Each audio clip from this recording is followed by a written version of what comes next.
Delano, Precker Boy Wilmot's mother, shared her story of what it is like living with a son who is public enemy number one. Let's get right into it, guys. Also, please remember to subscribe, like, share, and hit the notification bell so you get notified as soon as I upload a new video. 10 months after the death of her son, Beverly Brown Wilmot, the mother of Delano Wilmot, aka Preke, says she is satisfied that she did all she could to raise a law-abiding child. But despite her efforts, she could not influence his decision as an adult. 25-year-old Wilmot, who reigned terror on the corridors of rural St. James, was gunned down in Amity District in the parish after eluding security forces for nearly 5 years, while leaving a bloody trail behind.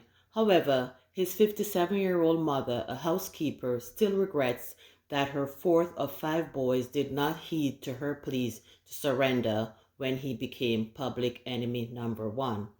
I would have preferred that he carry himself in from day one, but he made that choice to be out there until his death. He was just stubborn. Delano wouldn't hear me. If he did, he would be alive today, she added. I tried and tried, but not even his own little son would make him consider going in.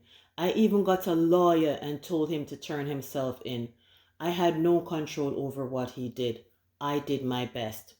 The gang leader drove fear into the residents of Cambridge and adjoining villages such as Top and Bottom Retrieve, Amity, and Catadopa, where the gangsters committed a number of serious crimes, including shooting and murders. Wilmot was reportedly a lieutenant of the dreaded Ratty Gang, whose leader, Ryan Ratty Peterkin, was killed in a gunfight with police military team in Berkshire District, Westmoreland in April 2018. My son and Ratty were friends. I have known Ratty's mother from when she was a little girl, living right here on Mother's Lane, Brown Wilmot said. So it is not as if I am defending my son, claiming he's not a gunman. I would see him and his friends with their little thing, and when the police come in the area, they would run to the bushes.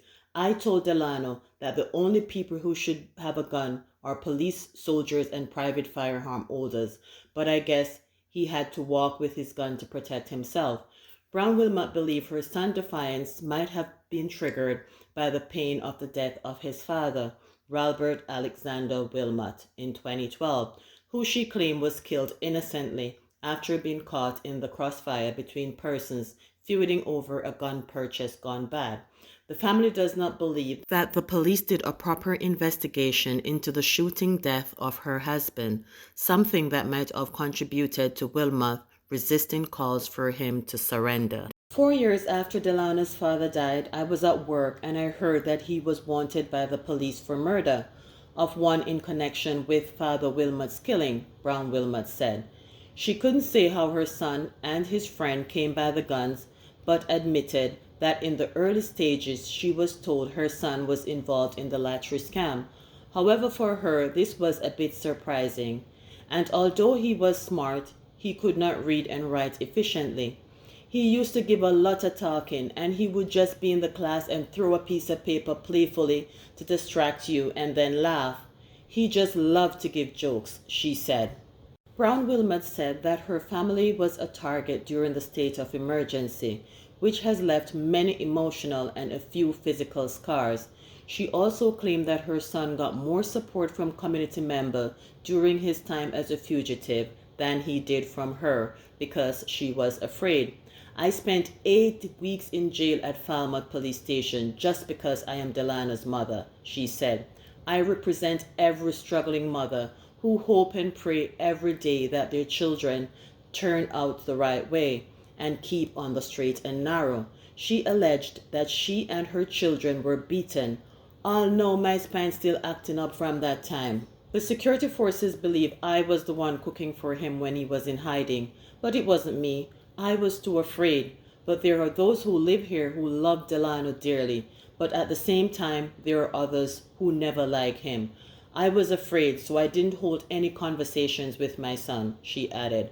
On Mother's Day 2020, he came to look for me and I asked him what he was doing here. And he said, Mom, what do you man? It's Mother's Day. Me have to come look upon you. And within seconds, he was gone. According to Brown Wilmot, one of her sons spent 91 days in jail, while another is left walking with a limp from a bullet still lodged in his body as a daily reminder of the ordeal that even the innocent in her family have to face as Preke gains international notoriety. I raised him up to fear God, and he was baptized at the age of 12, said Brown Wilmot, who praised her church family at the Retrieve Seventh-day Adventist Church for the level of support throughout. God is so good because I prayed a lot and I knew that anything could happen to Delano. So I asked God to keep me and don't let me drop down whenever it happened, so I was ready. He continued, I prayed and asked God for closure, and it came when I lost him. I couldn't manage it anymore. You were being judged, and when you walk on the road, the eyes, and even while persons would not say much, you felt as if you failed as a parent, but the Lord knows I tried. Prior to his death, Brown Wilmot saw her late husband in Delano's company in a dream and took that as a sign that his end was coming. I was at work when I heard the explosion, and all I said is, yes, Delano, I ate this, she said, looking away but showing no emotion. As a mother, I felt it. I knew he was dead. Now he is gone. There is closure, and I can move forward and serve my God. We've come to the end of the story. Please remember to subscribe, like, and share, and hit the notification bell so you get notified as soon as I upload a new video.